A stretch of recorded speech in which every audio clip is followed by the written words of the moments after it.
Sometimes good things fall apart so better things can come together.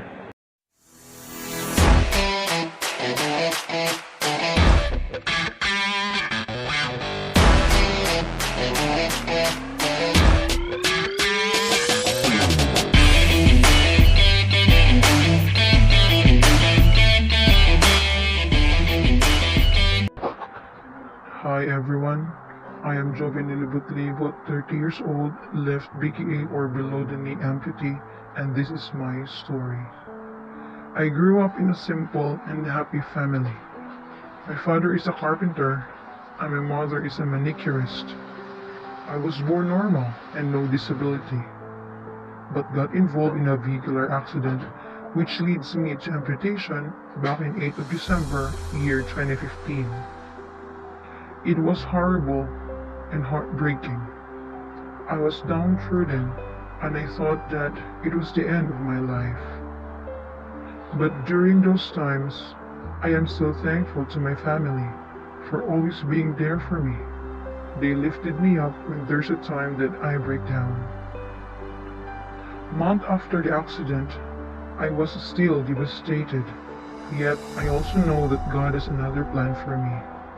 That everything happens for a reason in which I still have a purpose. I continued to dream to walk again, to be normal again, to be able to work again. I know it will happen just like in a blink of an eye due to financial problems, but it didn't stop me to keep pushing forward, that I need to do something for my goals. I prayed to God, hoping that He will hear my prayers. Because my family doesn't have the resources and cannot afford to buy the artificial leg, one day I thought to myself that, what if I will make a leg, an artificial leg, an improvised one? Luckily, my father helped me gather the materials that I need in making a leg.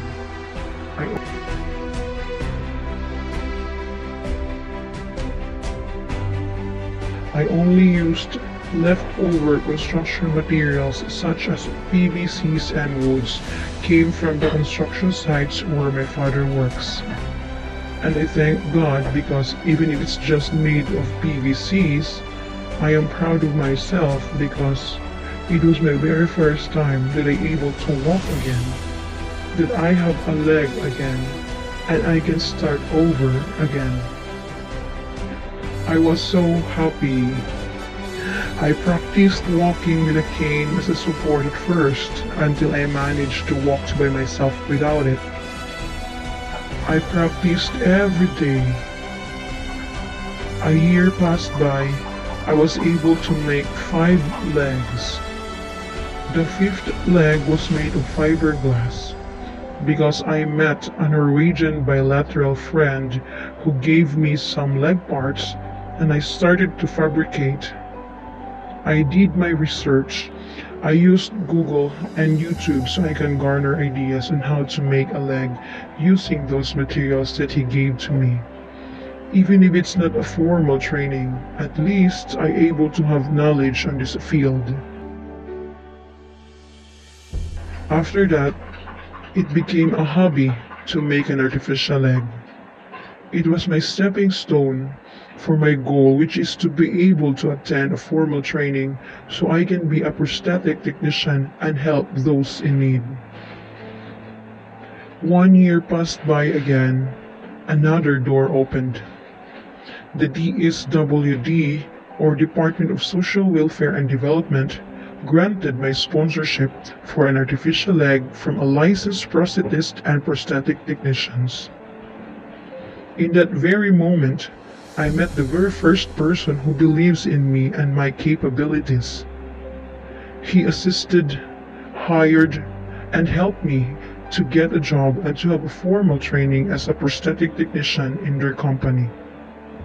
Now, I am proud to say that I am a regular prosthetic technician in a well-known company here in the country.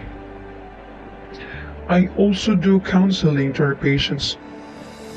I can say that I am very happy with my life now because I didn't only help myself but I also helped others. It's an achievement for me to be able to help. It always feels good to see patients who have smile on their faces every after consultation. It's so refreshing. My realization is that whatever happens, we have to get up. We have to be strong and move on with our life. We have to do our purpose here on earth. We have to remember that God loves us. I did it. Yes, I did it. I made it here. I know you can too. You have to believe in yourself. Believe that you can. Always remember, everything happens for a reason. Sometimes good things fall apart so better things can come together. How about you? What's your story? This is Jovenil again, BKA, a regular prosthetic technician and an amputee rider too here in Philippines, and this is my amputation story.